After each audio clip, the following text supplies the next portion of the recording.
भगवान श्रीरामचे जीवन सांसारिक कल्याणासाठी अतिशय महत्त्वाचे मानले जाते, ज्यामध्ये त्यांनी वनवासात असुरांचा संहार करून मानवी जीवन सुरक्षित केले। वनवास भोगताना श्रीराम, सीता आणि लक्ष्मण ज्या ज्या ठिकाणांवरून गेले ती स्थानं आज तीर्थक्षेत्र मानली जातात। यातलंच एक महत्त्वाचं स्थान म्हणजे रामटेक किल्ला। नागपूर पासून ईशान्येस सुमारे 55 किलोमीटरवर असलेल्या रामटेकचा एक रोमांचक इतिहास आहे। या नावाचा अर्थ रामाचा डोंगर असा होतो। रामटेक या 152 मीटर उंचीवर असलेल्या टेकडीवर 14व्या शतकातील बरीच मंदिरे आहेत। सगळ्यात आधी जाणून घेऊयात की या गडाला रामटेक हे नाव कसे पडले।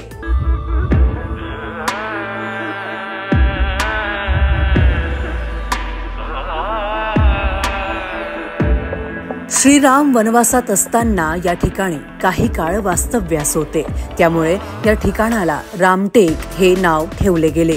नागपूर पासून 50 किलोमीटरवर असलेले हे शहर अतिशय सुबक आहे। शहराच्या पूर्वेला एक उंच डोंगर आहे, त्यावर प्रभू श्रीरामांचे सुमारे 700 वर्षे जुने मंदिर आहे। या मंदिरात राम, सीता यांच्या काळ्या दगडात तयार केलेल्या वनवासी वेशातील सुंदर मूर्ती आहेत। त्या दुधाळ तलावात मिळाल्याचे म्हटले जाते। या मंदिरासमोरच लक्ष्मणाचंही मंदिर असून गोकुळ दरवाजा आणि लक्ष्मण मंदिरे यांवरील कोरीव काम विशेष लक्षणीय आहे। या व्यतिरिक्त अन्य काही मंदिरेही आवारात आहेत।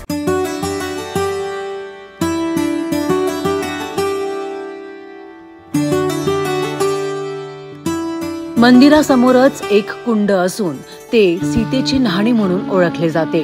टेकडीच्या पायथ्याशी एक जुने कल्की अवताराचे मंदिर आणि मध्ययुगीन नागरिकांनी बांधलेली काही जैन मंदिरे आहेत। राम मंदिर परिसरातच एक विशाल नंदी आहे आणि श्री गणेशाचे पुरातन मंदिर आहे। टेकडीची दक्षिण व पश्चिम बाजू नैसर्गिकरित्या संरक्षित आहे।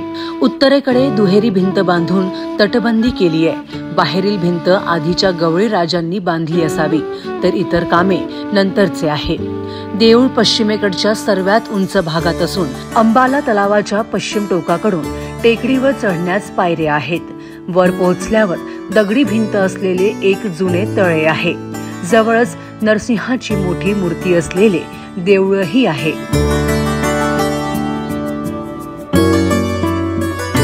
श्रीरामाने वनवासात सीता आणि लक्ष्मण यांच्या समवेत या ठिकाणी 4 महिने घालविले होते। याशिवाय माता सीतेने इथे प्रथम स्वयंपाक घरही बनविले होते।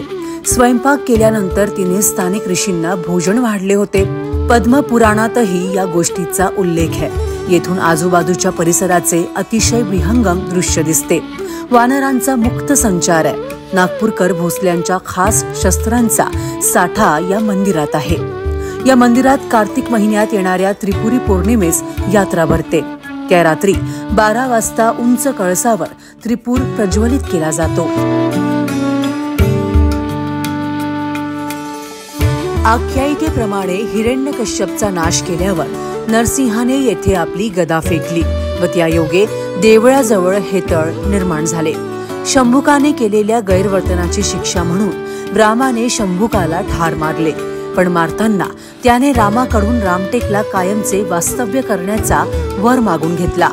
त्यास रामाने अनुमतीही दिली आणि शंभुकाचीही इथे पूजा होईल असे सांगितले। त्याप्रमाणे धुमेश्वर महादेवाच्या मंदिरात शंभुकाच्या मूर्तीचीही पूजा रामाच्या बरोबरीने होते। रामटेकला 2 यात्रा भरतात। त्रिपुरी पौर्णिमेला एक व दुसरी रामनवमीच्या वेळेला असते। 12व्या शतकातही ही यात्रा भरत असे असा उल्लेख लीळा चरित्र ग्रंथात आलाय। रामाच्या देवळावर त्रिपूर जाळण्याची पद्धत त्रिपुरासुराच्या शिवाने केलेल्या संहाराची निदर्शक आहे। सुरभी शिरपूरकर, लोकमत.com।